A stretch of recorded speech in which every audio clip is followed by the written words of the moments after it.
성경 말씀 마태복음 23장 25절에서 37절까지의 말씀입니다. 우리 같이 읽겠습니다.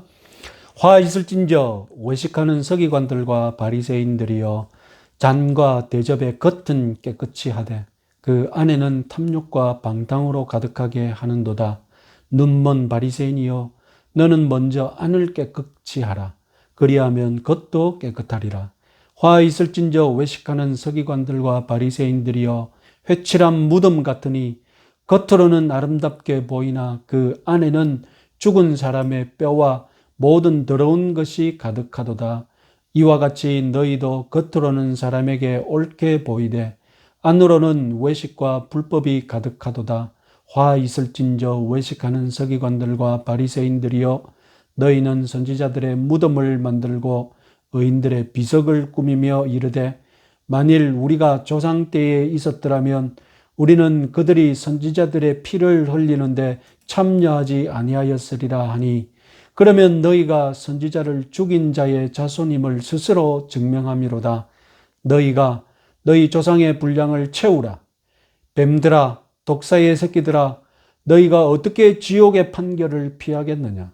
그러므로 내가 너희에게 선지자들과 지혜 있는 자들과 서기관들을 보내매, 너희가 그 중에서 덜어는 죽이거나 십자가에 못 박고 그 중에서 덜어는 너희 회당에서 채찍질하고 이 동네에서 저 동네로 따라다니며 박해하리라. 그러므로 의인 아벨의 피로부터 성전과 제단 사이에서 너희가 죽인 바라가의 아들 사가랴의 피까지 땅 위에서 흘린 의로운 피가 다 너희에게 돌아가리라. 내가 진실로 너희에게 이르노니 이것이 다 이 세대에 돌아가리라. 예루살렘아, 예루살렘아, 선지자들을 죽이고 내게 파송된 자들을 돌로 치는 자여, 암탉이 그 새끼를 날개 아래 모음같이 내가 내 자녀를 모으려 한 일이 몇 번이 되느냐. 그러나 너희가 원하지 아니하였도다. 아멘.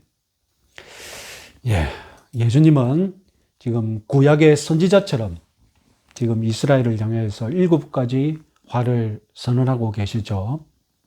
지난 시간에 4번째 화까지 살펴봤고, 오늘은 5번째부터 7번째 화에 대해서 말씀드리겠습니다. 자, 오늘 이 5번째, 6번째 화는 깨끗함과 정결함과 관련된 한 쌍의 화가 되겠습니다.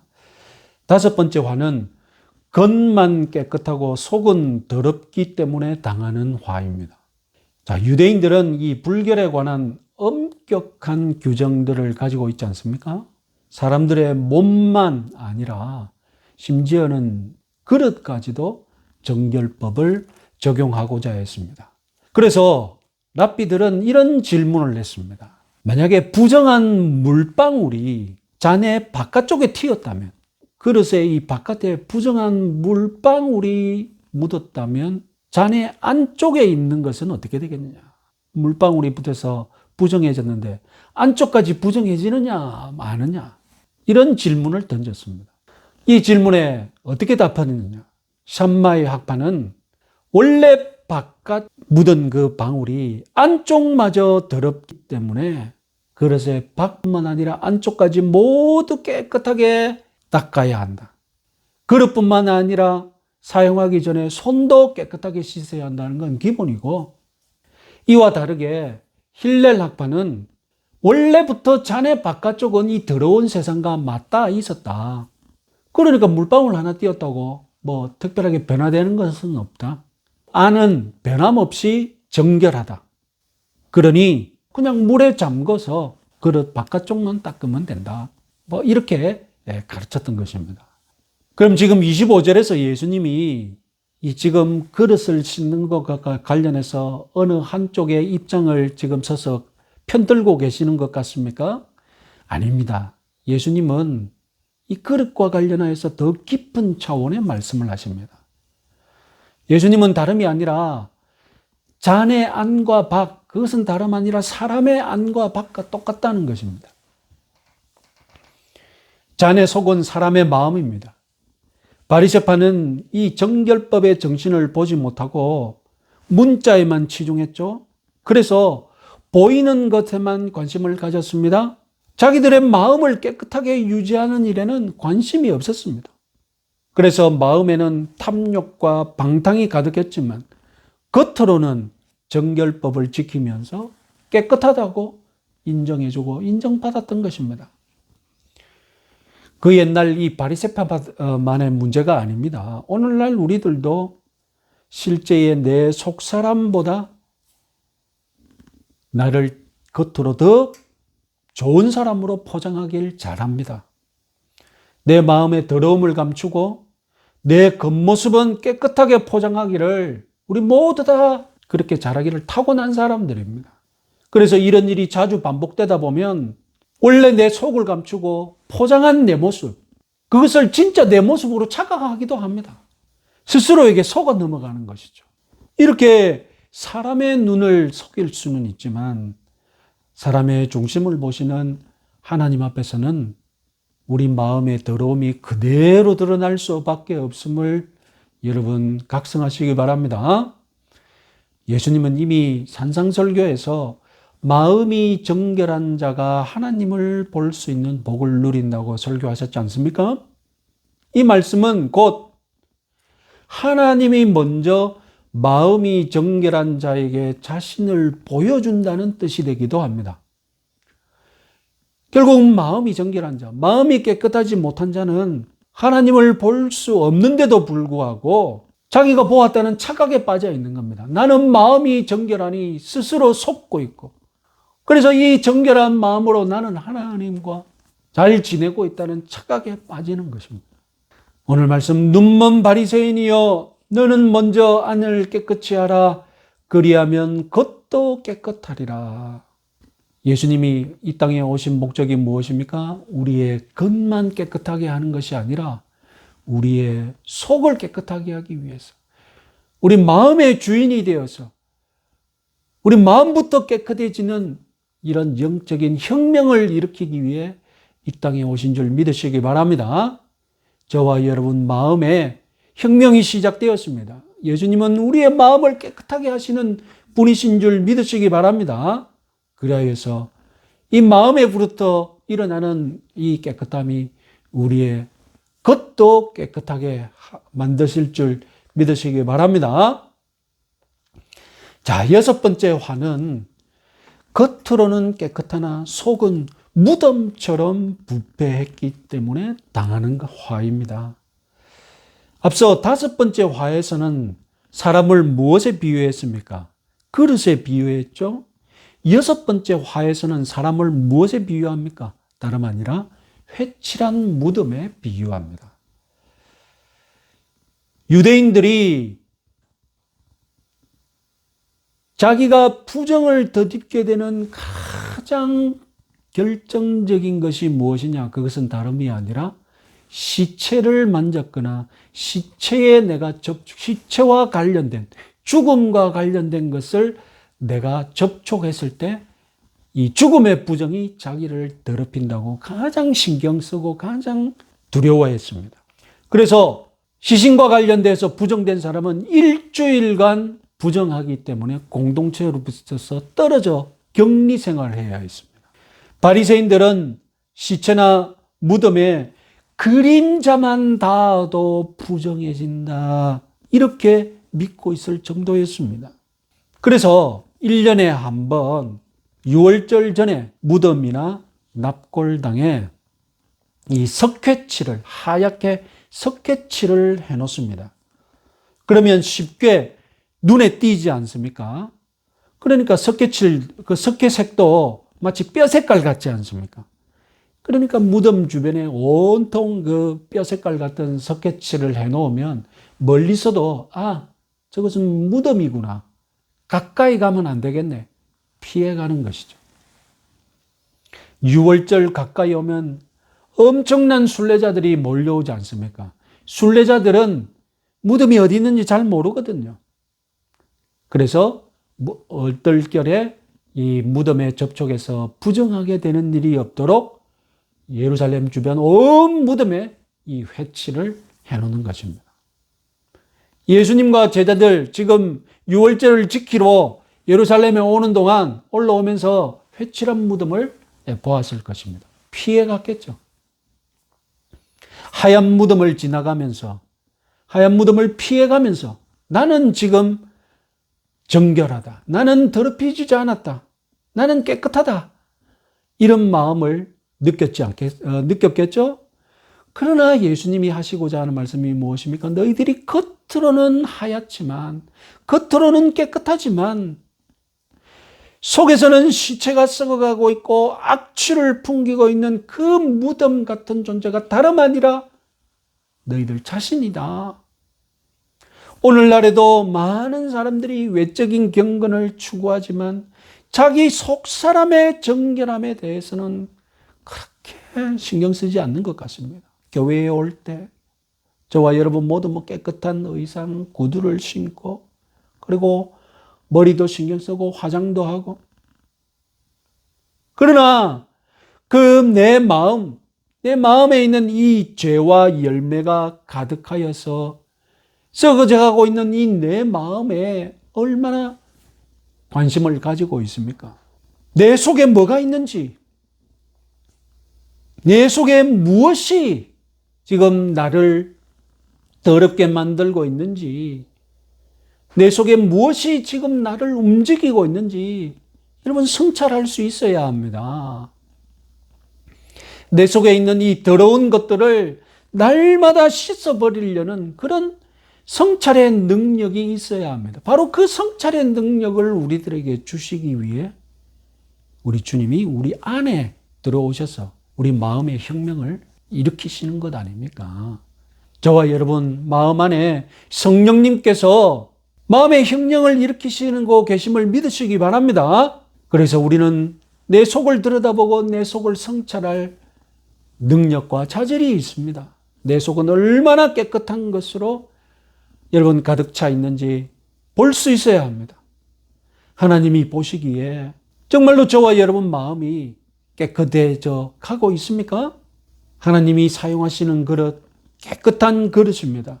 사람의 중심을 보시는 하나님 앞에서 여러분 깨끗한 마음으로 하나님께 사랑받으시는 저와 여러분들 다 되시기 바랍니다. 자, 마지막 7번째 화는 선지자들을 죽인 죄 때문에 당하는 화입니다. 6번째 화, 무덤과 관련이 있었죠. 그 무덤 중에 특별히 주목받는 무덤들이 있었습니다. 실제로 예수님 당시에 구약의 위인들의 무덤을 꾸미는 작업이 진행되고 있었습니다. 오늘날처럼 무슨 고고학적인 무덤 발굴을 했다는 뜻이 아닙니다. 어떤 장소가 전설상으로 누구의 무덤으로 알려져 있었다면 진짜로 그 장소를 무덤으로 꾸미는 것입니다. 무덤처럼 만들고 비석을 세워놓고 그리고 누구의 무덤이니 성지순례했던 것입니다. 대표적인 것이 다윗의 무덤 같은 것이죠. 예수님 당시에 만들어진 누구의 무덤이다. 그래서 한두 명이 순례 갔다 오고 오늘날까지 이것은 누구의 무덤이다라는 전설 속에서 무덤으로 인정받고 있는 겁니다. 이렇게 이 구약의 위인들의 무덤을 신경 쓰고 주목하는 이유가 무엇입니까? 그렇게 하면 무덤을 만들어 놓은 내가 그 사람들이 그 자신들이 신앙의 위인들의 후계자인 것처럼 그런 후계자로 자처하는 모양이 되고 그리고 그 위인들의 신앙을 지금 내가 물려받았다는 그런 자부심, 그런 칭찬을 듣게 되는 것 아닙니까? 이렇게 무덤을 만들면서 30절에서 무덤을 만들면서 뭐라고 자처했는지 한번 보시죠. 만일 우리가 우리 조상 때에 있었더라면 우리는 그들이 선지자의 피를 흘리는데 참여하지 아니하였으리라. 자, 지금 조성하고 있는 선지자의 무덤이 있는데 그 선지자가 알고 보니 조상들에게 죽임을 당한 선지자였던 거예요. 그러니까 무덤을 조성한 바리새파 이 후손들이 뭐라고 합니까? 내가 선조들이 살았던 그 시대에 같이 살았더라면 나는 이 선지자를 죽이지 않았을 텐데 이렇게 장담하면서 무덤을 만들고 있다는 것입니다. 그러나 예수님은 어떻게 평가하십니까? 아니다. 결국 너희들은 선지자들을 죽인 선조들의 후손임을 드러내고 말 것이다. 나는 선조들과 다르게 행할 것이다. 말만 할 뿐이지 결국 너도 그렇게 할 것이다. 결국 선조들처럼 선지자를 죽이는데 너희들도 동참할 것이다. 예수님 말씀이 그것입니다. 그래서 32절에서 예수님은 너희가 너희 조상의 분량을 채우라 이렇게 신랄하게 말씀하십니다. 유대 조상들이 이 구약의 선지자를 핍박하고 피를 흘리게 했지만 아직 분량 미달이었습니다. 하나님이 심판하시기로 작정하신 죄의 분량이 있는 것 같습니다. 그래서 이 구약에서 바리새파들의 조상들이 많은 죄를 범하고 많은 선지자들을 피 흘리게 했지만 아직 분량이 차지 못했습니다. 그래서 예수님은 이 서기관들과 바리새인들에게 너희들이 이 남은 분량을 채우라는 것입니다. 조상의 분량을 어떻게 채운다고요? 34절입니다. 내가 너희에게 선지자들과 지혜 있는 자들과 서기관들을 보내겠다. 자, 예수님이 파송할 선지자들, 지혜 있는 자들, 서기관들 누구겠습니까? 다름 아니라 예수님은 앞서 제자들을 가리켜서 천국의 서기관이라고 하셨거든요. 그래서 예수님이 파송하실 선지자들, 지혜 있는 자들, 서기관들 다름 아니라 예수님의 제자들이고 예수님이 파송하시는 사도들이 되겠죠. 많은 제자들을 예수님께서 이스라엘에게 파송하실 것입니다. 이미 파송하셨고 앞으로도 계속해서 파송하실 것입니다. 그럼 바리새인들이 예수님이 파송하신 제자들을 어떻게 한다고요? 피 흘리게 할 것입니다. 34절 하반절 우리 같이 한번 읽어보겠습니다. 너희가 그 중에서 덜어는 죽이거나 십자가에 못 박고 그 중에서 덜어는 너희 회당에서 채찍질하고 이 동네에서 저 동네로 따라다니며 박해하리라. 그렇게 해서 여러분 정말로 열심히 박해한 인물이 누굽니까? 바리새인 사울이 예수 그리스도의 제자들을 박해하고 피 흘리게 하려고 그리 설치고 다녔지 않습니까? 이렇게 해서 선조들이 채우지 못한 분량을 이 바리새인들이 채운다는 것입니다. 어떤 심판을 받게 됩니까? 35절 그러므로 의인 아벨의 피로부터 성전과 제단 사이에서 너희가 죽인 바가랴의 아들 사가랴의 피까지 땅 위에서 흘린 의로운 피가 다 너희에게 돌아가리라. 여기서 아벨은 아시다시피 구약 성경에서 처음으로 살해당한 의인이죠. 바가랴의 아들 사가랴는 여기서 죽임당한 이야기 구약 성경 역대기 하에 기록이 되어 있습니다. 그런데 우리 번역 성경, 우리가 오늘날 사용하는 개신교 성경 말고 히브리인들이 사용하는 히브리 구약 성경이 있습니다. 히브리 구약 성경의 마지막 성경이 역대하입니다.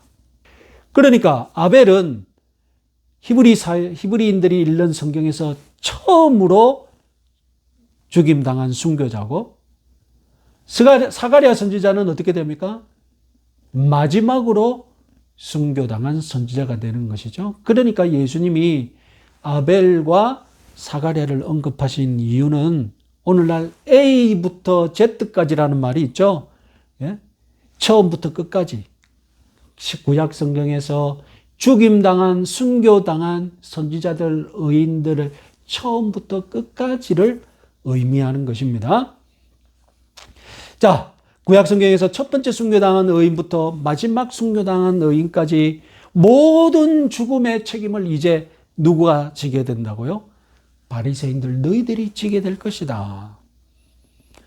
조상들은 분량을 채우지 못하여서 아직 심판을 받지 못했는데 바리새인 너희들이 남은 분량을 채웠기 때문에 이제 그 심판이 너희들에게 떨어질 것이다.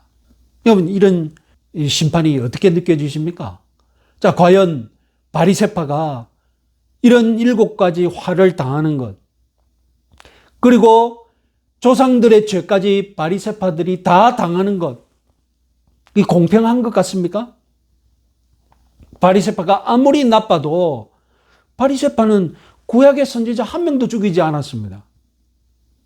그리고 앞으로 바리새파가 예수님의 제자, 그리고 예수님을 죽이는데 앞장서겠지만 바리새파만 그런 게 아니거든요.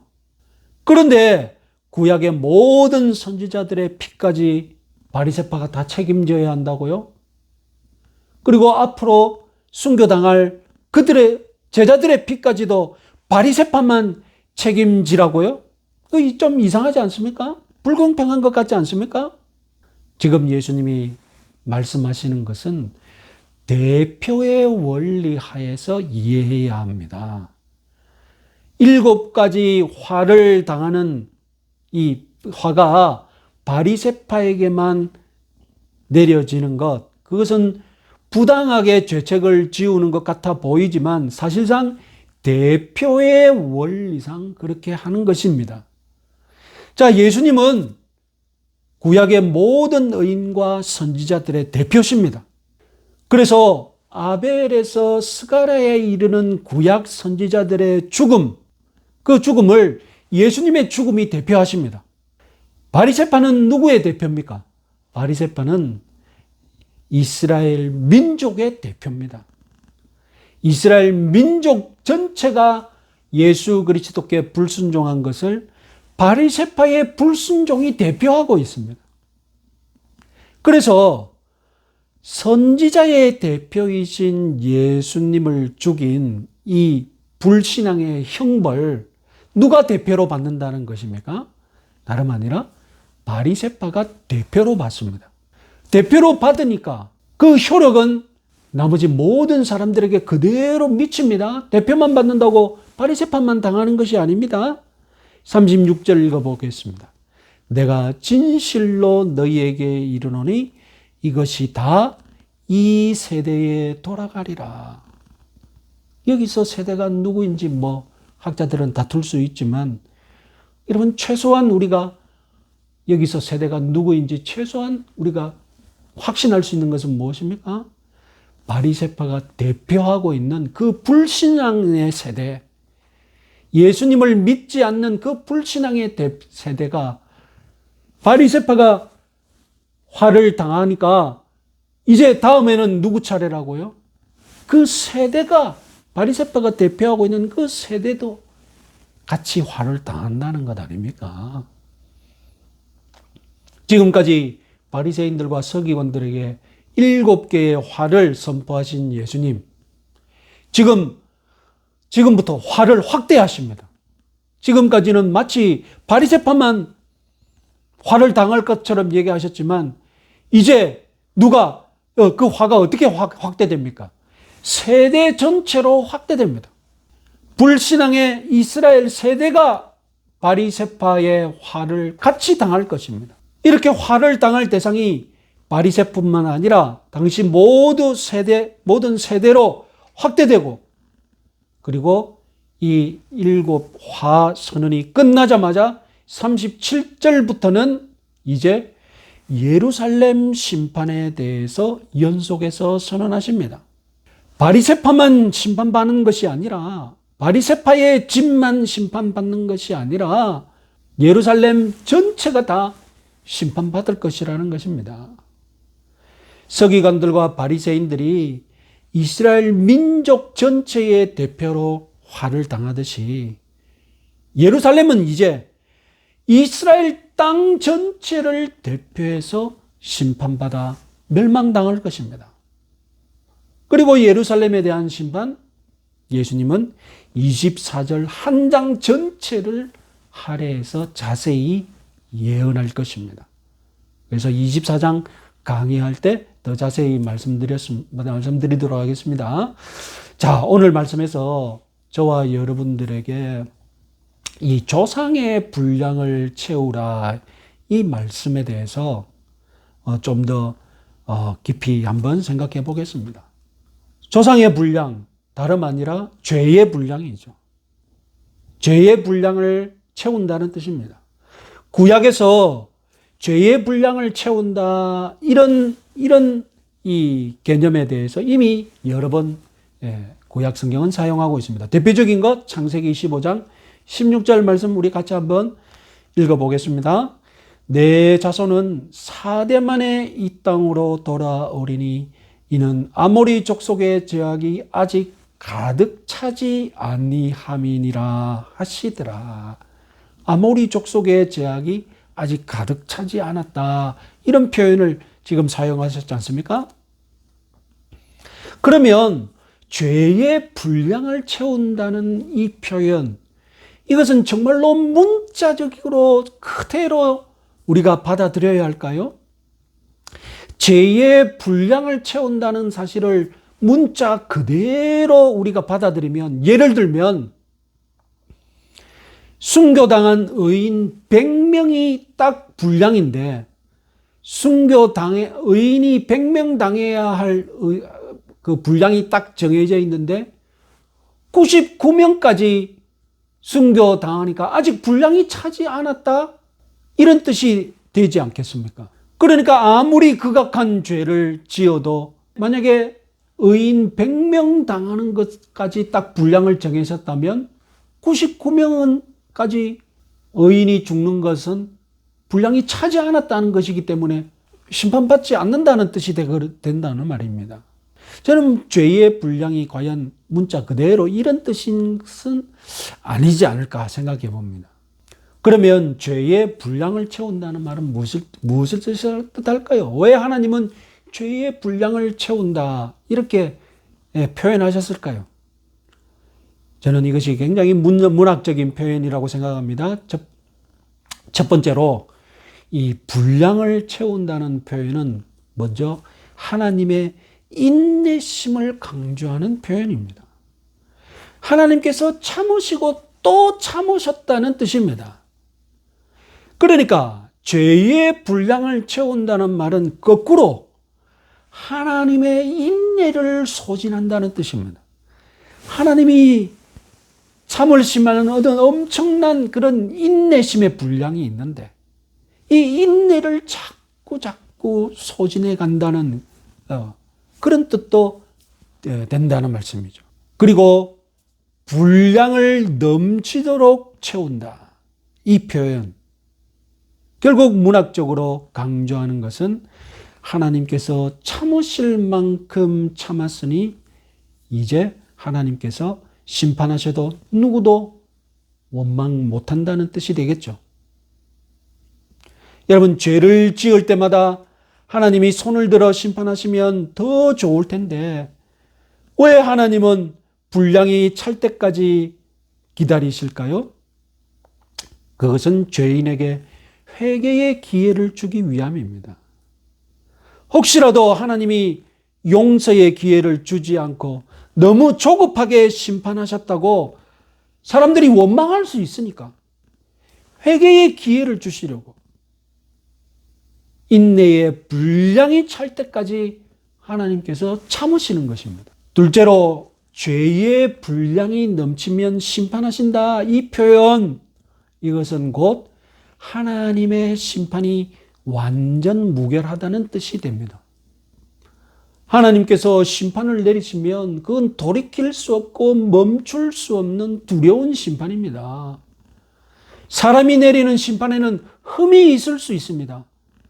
그래서 억울함이 있을 수 있습니다. 그러나 하나님은 분량이 차기까지 신중하게 관찰하시고 분량이 차기까지 신중하게 참으셨기 때문에 완전 무결한 심판을 내리신다는 뜻입니다. 그래서 모든 사람들이 이제는 하나님이 심판하셔야 한다라고 인정하실 때까지 하나님은 그 분량을 채우시는 것입니다. 그래서 하나님이 심판하실 때 모든 사람들이 다 역시 하나님의 심판이 옳았어, 역시 하나님이 정확하게 심판하셔서 이렇게 인정할 수밖에 없도록 하나님은 분량을 채워서 심판하시는 것입니다. 그래서 흠없는 심판, 불평, 불만 없는 완전한 심판을 하신다는 뜻으로 분량을 채워서 심판하신다고 표현하신 것입니다. 세 번째로 분량을 채운다는 표현, 이것은 다름 아니라 악인들이 승승장구하는 것처럼 보이는 것, 그건 사실상 죄를 쌓고 있는 꼴에 지나지 않는다는 것입니다. 하나님께서 하나님답게 죄인에게 회개의 기회를 주시면 악인들은 악인답게 이 회개의 기회를 오히려 악용하여서 죄를 더 짓고 더 즐기는 기회로 더럽힙니다. 하나님이 은혜를 베풀어 주시면 그 은혜를 악용해서 더 많은 죄, 더 큰 죄를 즐기곤 합니다. 그러나 여러분, 그것은 다름 아니라 죄인들이 자기 머리 위에다가 숯불을 쌓아 올리는 꼴이다라고 구약 성경은 얘기합니다. 어느 날 갑자기 하나님께서 바람을 후 불면 이 악인의 머리 위에 쌓아 올려진 그 숯불에 불이 확 붙어버리고 심판당하고 마는 것입니다. 죄의 분량을 채워가고 있는 것입니다. 죄의 분량을 채워가는 그 꼴, 다름 아니라 하나님의 인내를 소진해버리는 꼴이고 하나님의 심판을 재촉하는 그런 꼴에 지나지 않는 것입니다. 죄를 버리시고 하나님의 은혜를 누리시는 여러분들 되시기 바랍니다. 자, 마지막으로 이 분량이 찬다, 이 표현에 대해서 우리가 마지막으로 생각할 것은 죄의 분량이 찰 때까지 의인은 고난을 당할 수밖에 없다. 그런 사실을 유념하시기 바랍니다. 하나님이 정해놓은 분량에 이르지 않았다면 그 악인, 죄를 짓는 그 악인은 땅에서 겉보기에 승승장구할 것입니다. 특히 악인들이 승승장구하는 동안 반드시 의인이 핍박받는 일이 포함되어 있을 것입니다. 아벨도 돌에 맞아 죽는 고난을 겪어야 했습니다. 예수님도 마찬가지입니다. 십자가에 못 박히는 가장 심한 고난을 겪어야 했습니다. 조금 전에 말씀 속에서 예수님이 바리새인들에게 조상의 분량을 채우라고 했는데 바리새인들이 조상의 분량을 어떻게 채웁니까? 예수님이 자기 제자들을 바리새인들에게 보내면 그 바리새인들이 승승장구해서 그 예수님의 제자들을 박해하고 죽이면 그것이 바로 조상의 분량을 채우게 되는 일이 되지 않습니까?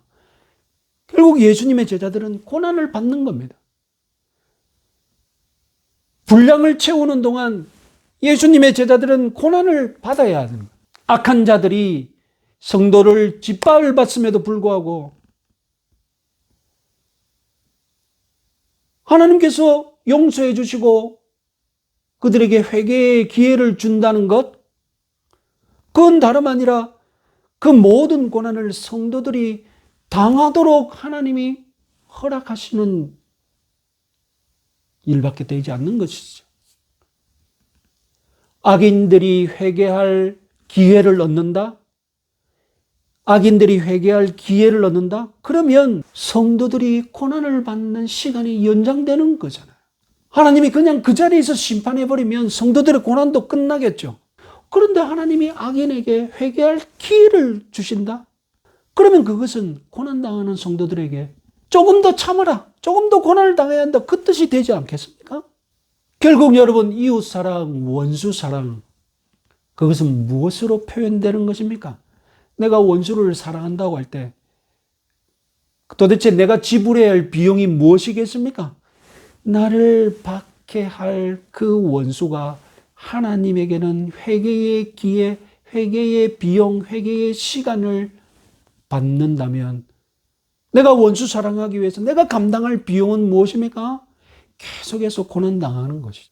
그래서 이웃을 사랑하고 원수를 사랑하는 것, 그건 엄청난 비용을 지불해야 합니다. 다름 아니라 내가 계속해서 고난을 받는 그 비용을 지불해야만 가능하다는 것입니다.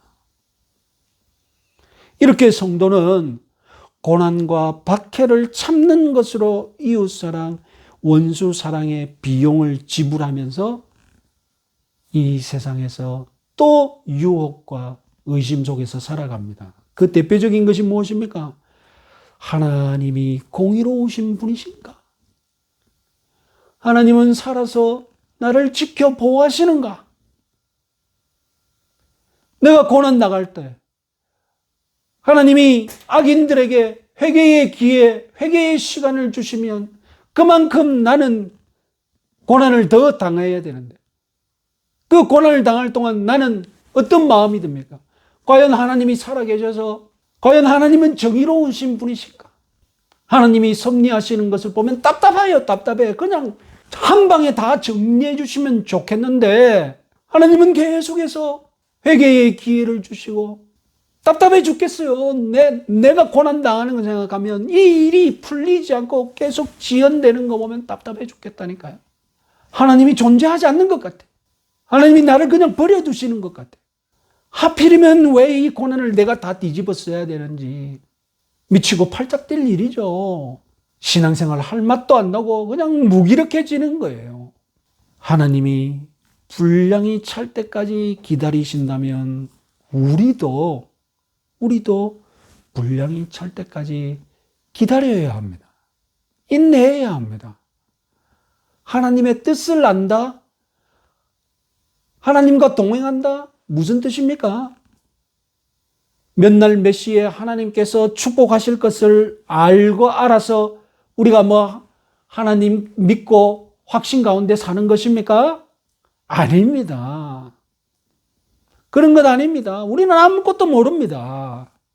그저 인내하면서 고난에 참여하는 것, 고난 중에도 하나님 묵묵히 믿고 따라가는 것, 이것이 하나님의 뜻을 아는 과정입니다. 고난 중에 인내함이 없다면 결국 하나님 뜻 모르고 우리는 모르는 채로 끝날 것입니다. 하나님께서 이 악인들의 극악무도함을 드러내기 위해 회개의 기회를 주고 회개의 시간을 주시는 동안, 분량을 채우는 동안 당신의 백성들, 당신의 자녀들은 핍박받는 것을 어쩔 수 없이 허락하신다는 것. 그래서 우리에게도 고난의 분량을 채워야 하나님의 뜻을 알게 된다는 것. 힘들지만 받아들여야 합니다. 이것이 우리 신앙생활의 아이러니한 모습이죠. 내가 성도라면 할 일이 무엇입니까? 하나님께 호소하는 일입니다. 참고 인내할 힘을 달라고 호소해야 합니다. 그리고 분량을 속히 채워달라고 우리는 호소할 수 있습니다. 의로운 자가 핍박당하는 것 내버려 두지 마시고 속히 심판해 달라고, 속히 분량을 채워달라고 부르짖는 것입니다. 내가 부르짖는 것, 그것도 분량을 채우는 한 방법이 되는 줄 믿으시기 바랍니다.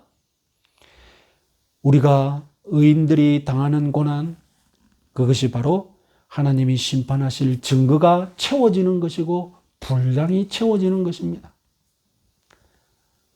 의인을 핍박하는 자들, 자기 머리 위에다가 숯불을 쌓아 올리는 꼴에 지나지 않다고 여러분 확신하시기 바랍니다. 하나님의 섭리를 인내함으로 기다리면서 모든 손해와 핍박과 환난을 이겨내시는 저와 여러분들 되시기 바랍니다. 찬송가 390장 찬송하시겠습니다.